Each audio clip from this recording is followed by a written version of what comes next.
வணக்கம்மா. உங்க பேர் சொல்லுங்க. என் பேர் குசுலிம்மா. சுசிலி. குசுலி. குசிலி. ஆ. சரி சரி. நீங்க எந்த வருஷம் பிறந்தீங்க? எந்த ஊர்ல பிறந்தீங்க? உங்க பிறப்பை பத்தி சொல்லுங்கம்மா.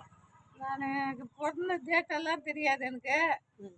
நான் வீட்லேயே எங்கள் அம்மா சாமான் தேய்க்க சொல்ல வீட்லேயே சேக்கடையிலேயே போட்டுருந்தான். ஆ ஆ. அப்போல்லாம் ஆஸ்பத்திரி கிடையாது, அது இது கிடையாது. ம். அது சர்டிஃபிகேட்டு அவங்க எழுதி வைக்கல, பொண்ணு டேட்டை ஆ ஆ. அப்படியே விட்டாங்க. ம். விட்டாங்க அப்படியே ஆளாக்கிட்டாங்க என்ன.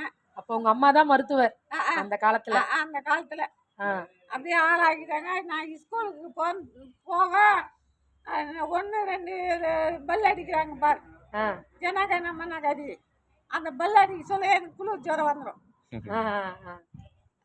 வீட்டாண்டி ஸ்கூலு வீட்டுக்கு போய் வந்துடுவேன். அம்மா வந்து கூட்டிக்கின்னு வந்துடும், ஜுரம்ன்ட்டு டீச்சர் சொல்லுவாங்க, வீட்டுக்கு வந்துடுவாங்க. நான் ஒன்றா கிளாஸ் கூட படிக்கல. ஆ. ஆ. உங்க கூட பிறந்தவங்கள பத்தி சொல்லுங்க. என் கூட பிறந்தவா கல்யாணி. ஆ. தங்கச்சி அக்காவா? தங்காசி. ஆ. அது 57 வயசாச்சு. அவங்க எங்க இருக்காங்க? அதோ பக்கத்தில் தங்குறான். சரி சரி. உங்க கணவர் பத்தி சொல்லுங்களேன். எங்கள் கணவர் கோதண்டன். ம். அவருக்குன்னா சாவு சொல்ல ஒரு 37 வயசு. ம், ம். 37 38 இருக்கும். எப்படிம்மா இறந்தாரா அவரு?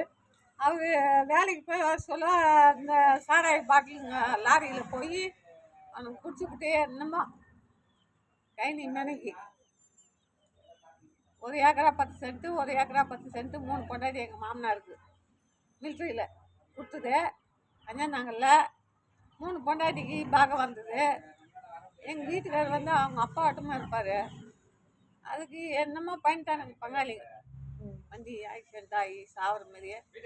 ஆனால் அடிக்கடி எதுவுமே கிடையாது.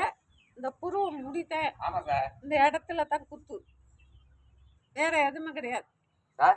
சரி சரி. சைடில் ரோடு இந்த சைடில் மண் ரோட்டில் இவ்வளோ சத்திரம் ரத்தம் பாஞ்சிருந்தது. சைக்கிள் போய் டிச்சில் கிடந்தது பள்ளத்தில். சரி. இப்ப இத்தனை வருஷம் எப்படி சமாளிச்சீங்க நீங்க அவர் இல்லாம? வருமானத்துக்கு பசங்களை காப்பாத்துனதெல்லாம் எப்படி? எதுவுமே இல்லாத அளவுக்கு விட்டு போனார் என்ன.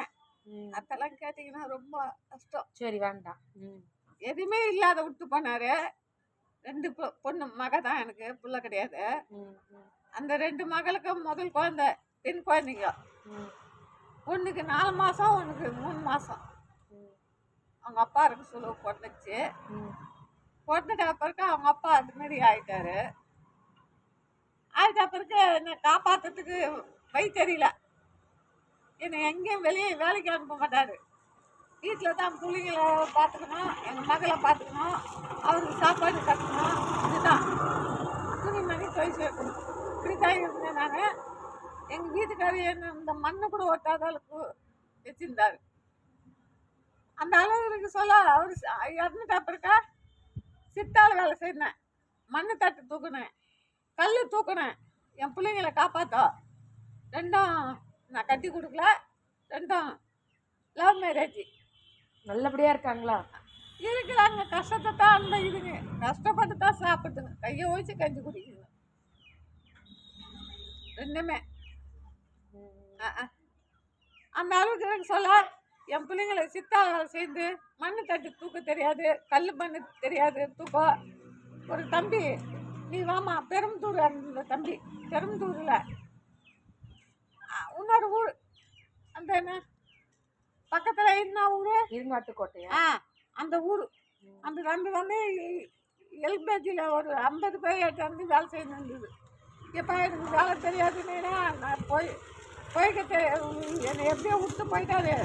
தெரியாத இருக்கு, மாமா நான் சொல்லி கொடுக்குறேன் அப்படின்னு இட்டுன்னு போய் 4-5 சித்தாளா உட்கார வச்சு 4-5 லேடிஸாக எண்ணில் 2 கல்லாவரம் பிடிச்சி அப்போ 50 ரூபா கூலி.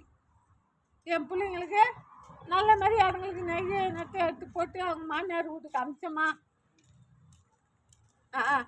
சரிம்மா. உங்களுக்கு ஏதாவது ஒரு மறக்க முடியாத நிகழ்ச்சி ஏதாவது ஒன்று இருக்கா வாழ்க்கையில? எனக்கு மறக்க முடியாத நிகழ்ச்சி எங்கள் வீட்டுக்கார் இறந்ததுதான். சரிம்மா. இப்போ உங்களுக்கு எல்லாருக்குமே நிறைய ஆசைகள்லாம் இருக்கும், ஓகேங்களா? உங்களுக்கு அந்த மாதிரி ஏதாவது ஒரு ஆசை, அது என்னால நிறைவேறல, இன்னும் எனக்கு அந்த ஆசை நிறைவேறல அப்படின்னு ஏதாவது இருக்குங்களா? இருக்கு அந்த ஆசையெல்லாம். ஏதாவது ஒரு ஆசை சொல்லுங்க பார்க்கலாம். என்ன என் வீட்டுக்காரருக்குள்ள என்ன அன்பா வச்சிருந்தாரு. இப்போ அன்பு அன்பு கிடையாது. சாப்பாடு வைக்க கிடையாது. அங்கே இங்கே கொஞ்சம் கொஞ்சம் சாப்பாடு கொடுத்தா வாங்கி சாப்பிட்டேன். உங்களுக்கு பேரம்பேத்தி இருக்காங்களா? பேரம்பேத்தி இருக்கா. சரி சரி. அவங்களுக்கு நீங்க என்ன சொல்ல விரும்புறீங்க? அவங்க என்ன நல்ல மாதிரியே படிங்க, கெட்ட பிள்ளைங்க கூட சேராதீங்க, கெட்ட தொழிலுக்கு போகாதீங்க, உங்கள் வாழ்க்கையில் நல்ல மாதிரியே இருக்கணும் அப்படின்னு பேர பிள்ளைங்களுக்கு சொல்லி கொடுப்போம்மா. சரிங்கம்மா, ரொம்ப நன்றி. இது வரைக்கும் நீங்க எனக்கு ஒத்துழைப்பு கொடுத்து ரொம்ப